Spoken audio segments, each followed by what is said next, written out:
वक्फ board पर लंबे वक्त से चल रही खींचतान अब लगता है थमने का वक्त आ गया। शीतकालीन सत्र में जेपीसी में इसे भेज दिया गया था। जेपीसी में चर्चाएं हुई, सभी नेताओं ने अपने अपने पक्ष रखे और उसके बाद आज जेपीसी के जो अध्यक्ष है जगदंबिका पाल, उन्होंने 14 प्रस्तावों के संशोधन के साथ इस रिपोर्ट को पेश कर दिया। विपक्ष के 44 जो सुझाव थे वो नकार दिए गए हैं। बहुत कुछ अब होना है बजट सत्र के दौरान। सबसे बड़ा सवाल तो यही है कि क्या बजट सत्र के दौरान इस रिपोर्ट को संसद में टेबल किया जाएगा और टेबल किए जाने के बाद क्या इसी सत्र में इस कानून को पास करवाया जाएगा। जगदंबिका पाल ने क्या कुछ कहा वो भी आपको सुनवाएंगे, लेकिन उससे पहले हमारे वरिष्ठ सहयोगी पंकज प्रसून सर, बहुत बहुत स्वागत आपका। क्या इसी सत्र में यह बजट टेबल कर दी जाएगी? बिल्कुल। 14 प्रस्ताव जो संशोधन थे उसे मंजूरी दे दी गई है। जेपीसी ने जो वक्फ संशोधन बिल को अपनी ओर से क्लियर कर दिया है। कुल मिलाकर 44 संशोधन पेश किए गए थे पक्ष विपक्ष सभी की ओर से। ठीक है। उसमें से 14 यानी 14 बदलावों को मंजूरी दे दी गई है। हाँ। और इसी बजट सत्र में इसे पेश किया जाना है। ठीक है, क्या क्या वो बदलाव है उन पर बात करेंगे, लेकिन उससे पहले एक बार जगदंबिका पाल को सुनिए। सवाल होगा। Right sir.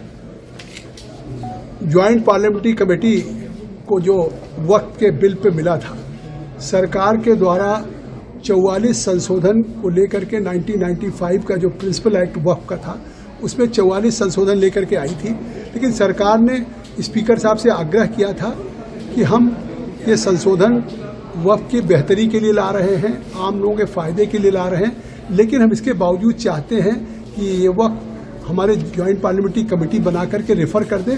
हम इसको और बेहतर डिलिब्रेशंस पूरे देश के स्टेक होल्डर्स के साथ, गवर्नमेंट ऑफिशियल्स के साथ, वक्फ बोर्ड के साथ, माइनॉरिटी कमीशन के साथ, इस्लामिक स्कॉलर के साथ हम और डिटेल डिलिब्रेशंस करना चाहते हैं।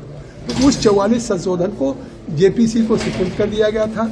जेपीसी की आज उस 44 संशोधन पे जो हैं उस पे एक एक संशोधन पे चर्चा हुई।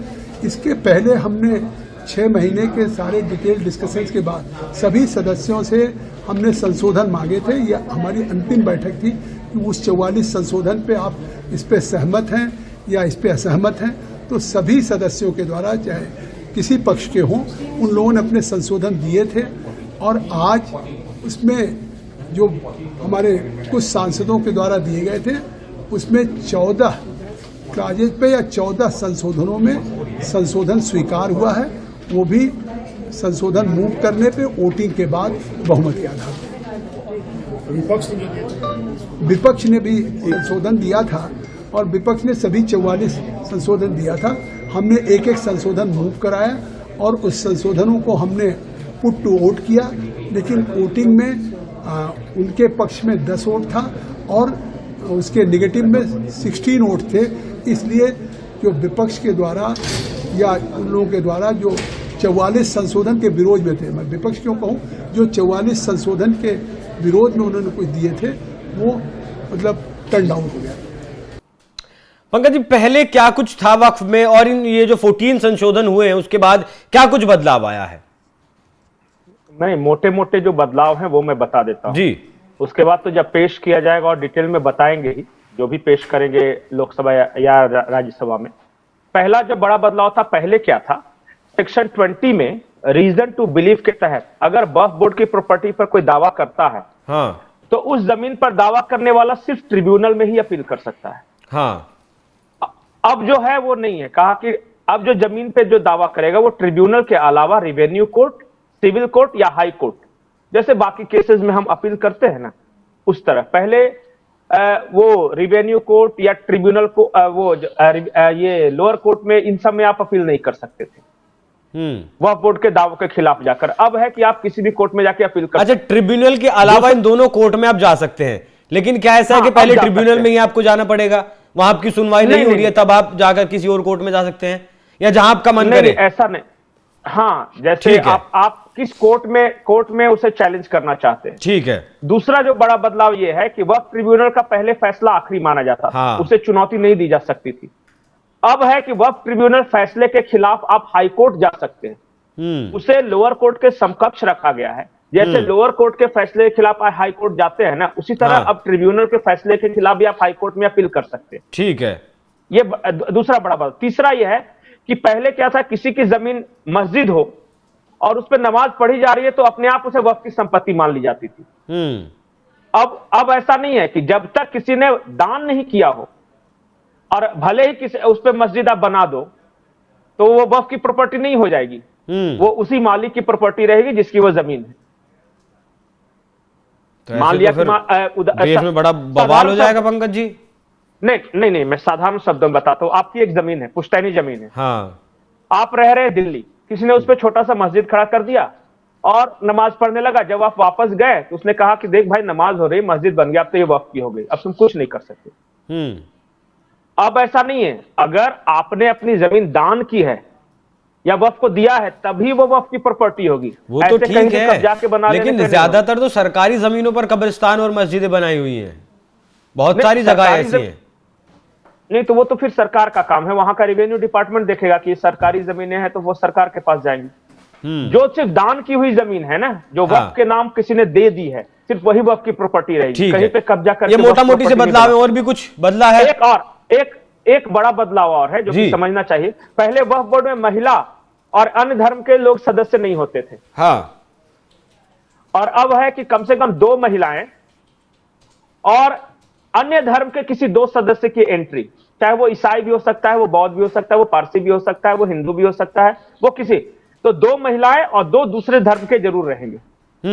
बाकी मेंबर इनके रहेंगे, बहुमत इन्हीं का रहेगा, लेकिन रिप्रेजेंटेशन सबका होगा।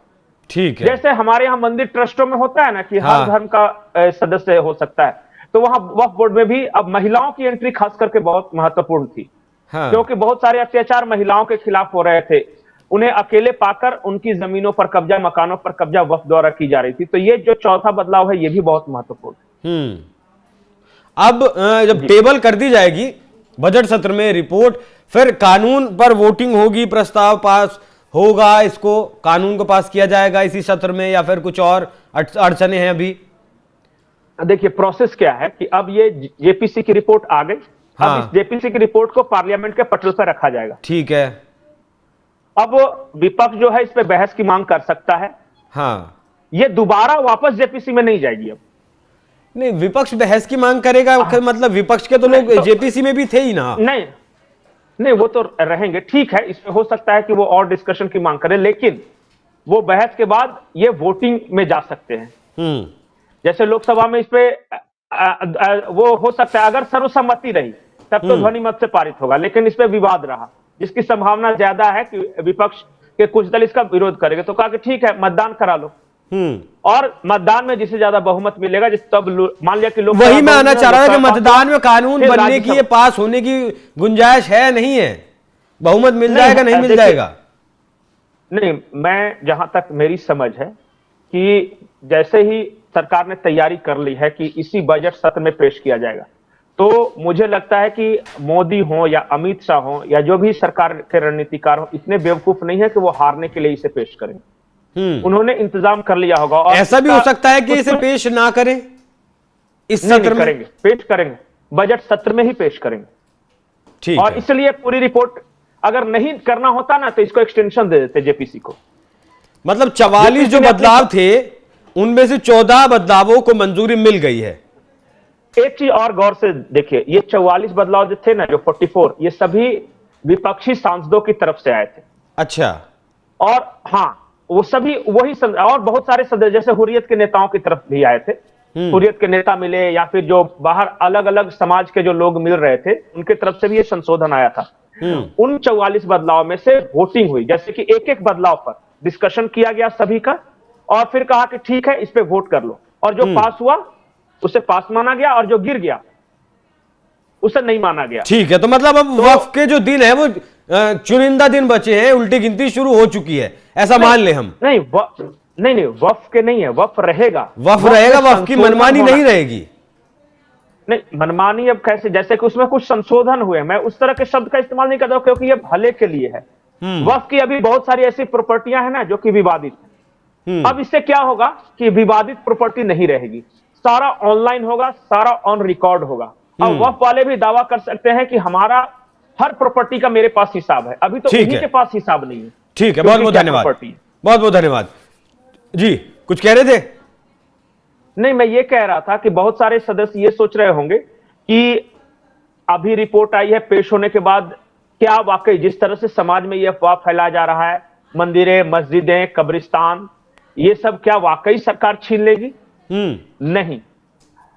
अगर मान लिया कि प्राइवेट प्रॉपर्टी पर ही बनी है, लेकिन सामने वाले ने अगर दावा कर दिया है, केस कर दिया है, तब तो ये उसकी हो जाएगी, जमीन का मालिकाना, या सरकारी जमीन चली जाएगी। लेकिन जो वास्तव में वक्फ की जमीनों पर बनी हुई है, उससे कोई छेड़छाड़ नहीं, उससे तो कोई मतलब है ही नहीं।